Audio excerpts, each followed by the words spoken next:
Go.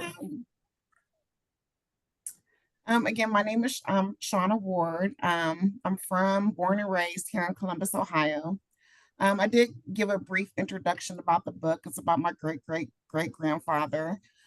He founded one of the oldest Black owned businesses in the country that's still in operation today. It's outside the family. My uncle's son and godson is running it now. But the book kind of just delves into his life. I go all the way back to the 1700s. I was able to track uh, family on his side and his mother's side. And it's just a very interesting story um, on just the research and the path that I took to, find this information, to find certain records, the mystery around the land that was stolen from the family before they were manumitted and sent here to Ohio. Once he got here in Ohio, he ended up getting married, and I think his father-in-law really put a great impression on him. He was a landowner, they were farmers, and they also worked in the abolitionist movement. They were anti-slavery. So a couple of interesting things that I found. I remember going to the library and I found like some meeting notes. I had no idea what I was looking at. I kind of just really put it to the side. Um, 2 years later, I was carrying my book of notes, and those notes fell out.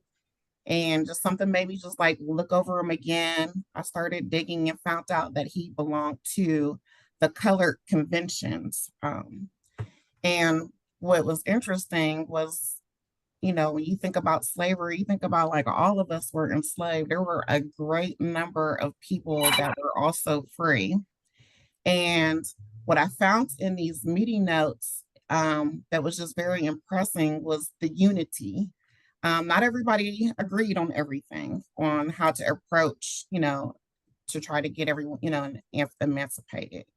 Some people wanted to take it by force, and there was those that wanted to kind of fight them with their own constitution.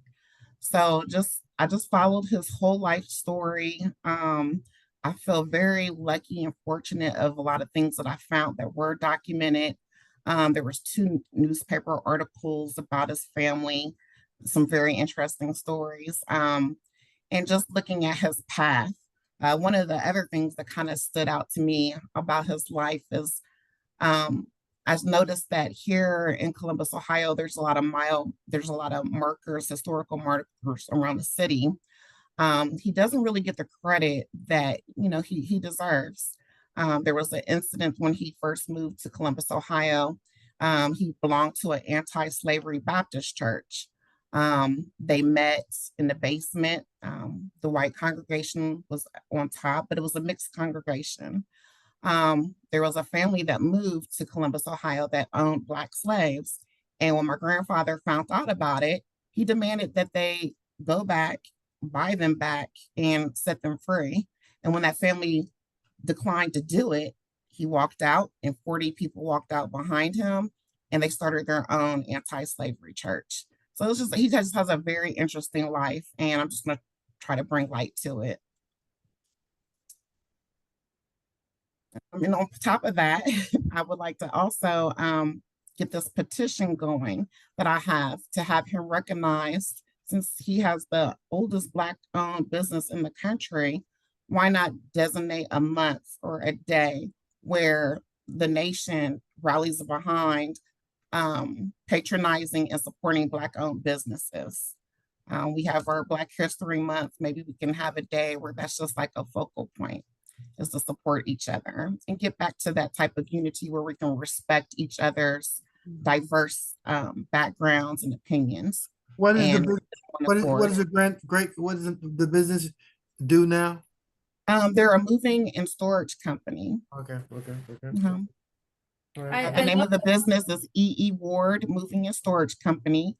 Um, it's owned by Brian, can't think of his last name right off the top. But it's he has a location here in Columbus, Ohio, and I think he opened up a new location in North Carolina. Well, Madam C.J. Walker's great great granddaughter came on our show with her book about Madam C.J. Walker, and I'll share that video with you. If you have photos, then we can do a little video like we did for her and, tell the whole story because when you actually see the pictures, it makes a difference. So I'll get back with Oh, you on how. absolutely. My website, I put it in the chat. Yeah. There's some photos. I got a lot of great information there. Back to like when they were made. I also found petitions because at that time it was like 1827. Virginia had, certain laws in place where they didn't want a lot of free Black people there. So I found petitions where they were pretty much begging to stay so they can stay on the land that was willed to them. All right, let's get back with you on a one-on-one and then let's put some plans together because we do a lot with business owners and I think this is a great story to tell. Thank So you. thank you for coming on and staying and please stay because we have some more to share and then we'll make a plan before we end this segment. So I'm going Absolutely. save the best for last. I have two excellent people, so this is really worth your time. I love poets, and I just really, really enjoyed meeting you. And I can't wait to read all these wonderful books and do reviews for you guys. So I'm going to stop recording and I'll bring you back.